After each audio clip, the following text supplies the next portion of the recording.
Hello everyone, welcome to lucky education. और आज हम देखेंगे अफ्रीकन यूनियन के बारे में, एयू के बारे में देखेंगे। बहुत बड़ा यूनियन है। आप सबको पता है अफ्रीका एक कॉन्टिनेंट है और बहुत बड़ा कॉन्टिनेंट है। इस अफ्रीकन यूनियन के अंदर आपको 55 कंट्रीज देखने को मिलेंगे। बहुत ही बड़ा यूनियन और पूरे अफ्रीका को रिप्रेजेंट करता है, सबसे बड़ी बात। और अभी रिसेंटली आप सबको पता है, कुछ समय पहले ही 2023 में जो भारत में समिट हुई थी ना बॉस, उस समिट में अफ्रीकन यूनियन को G20 में शामिल कर लिया गया था। वो भी जब भारत इसका G20 का प्रेसिडेंसी भारत के हाथ में थी, ठीक है।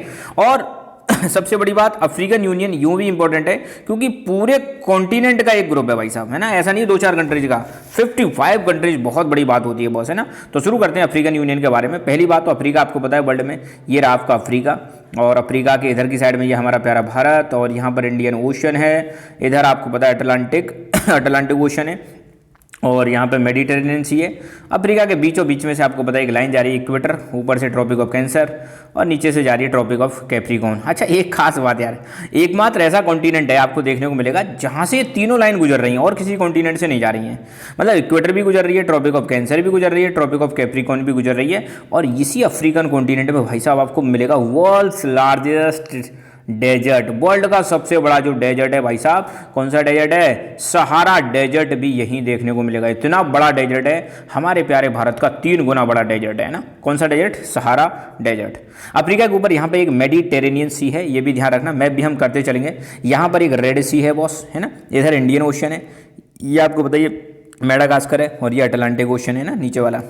ये लाइन आप देख सकते हो, यहाँ से ये ट्रॉपिक ऑफ कैंसर, ये आपकी इक्वेटर, और यहाँ से ट्रॉपिक ऑफ कैप्रिकॉर्न। तीनों लाइन गुजर रही हैं। Only continent in the world from where tropic of cancer, tropic of Capricorn and equator, तीनों लाइन यहाँ से पास हो रही हैं। ये सारे कंट्रीज आप देख सकते हो यहाँ पर, है ना। अफ्रीका के मतलब बहुत सारे कंट्रीज यहाँ पे देखने को मिलेंगे।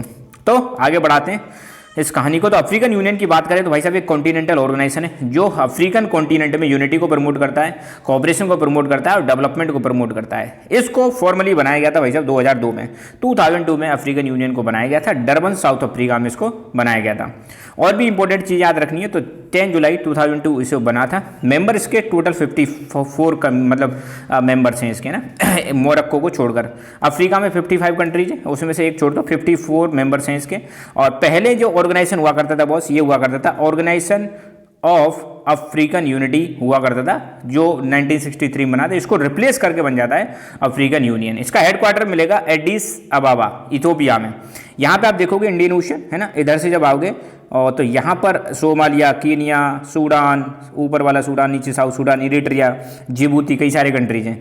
तो यहीं पर एक देश है ये वाला इथोपिया। इथोपिया की कैपिटल है एडिस अबाबा। यहाँ पर इसका हेडक्वार्टर है अफ्रीकन यूनियन का। और खास बात, पहली इंडिया अफ्रीकन फोरम एक समिट हुआ था अप्रैल 2002 में न्यू दिल्ली में, और यहाँ पर एक न्यू दिल्ली डिक्लेरेशन को अडॉप्ट किया गया था।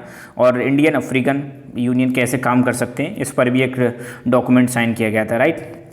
एजेंडा 21 इसका बड़ा फेमस है भाई साहब। अफ्रीकन यूनियन ने 2013 में एक एजेंडा 2063 अडॉप्ट किया था, और ये कह रहे हैं कि हम आने वाले 50 सालों में कैसे अफ्रीका हम चाहते हैं वो इसमें मतलब डिसाइड किया गया है। एक और खास बात, अफ्रीका को G20 में भी शामिल कर लिया। आप सबको पता है G20 की समिट हुई थी भारत में, जो समिट हुई थी उस समिट के दौरान अफ्रीकन यूनियन को परमानेंट मेंबर बना दिया जाता है G20 का। ये भी बहुत बड़ी बात है, सितंबर 2023 के अंदर, राइट। अब यहाँ पर ये अफ्रीकन यूनियन इतना फिनिश हो गया। इनको नोट्स को आप लिखते चलें, जितना भी लिखाया जा रहा है उसको थोड़ा थोड़ा नोट्स बनाते चलें, मजा आएगा आपको, है ना। एक क्वेश्चन आपको मैं देता हूँ। हमारी एक बैंक है, सेंट्रल बैंक है, रिजर्व बैंक ऑफ इंडिया, है ना, जो अपने करेंसी नोट्स छापती है। तो आपको बताना है RBI कब बनी थी? 1934, 1935, 1947, 1950, कब बनी थी? इसका सही आंसर आपको कमेंट करके बताना है। So thank you so much, keep learning, keep enjoying, God bless you all.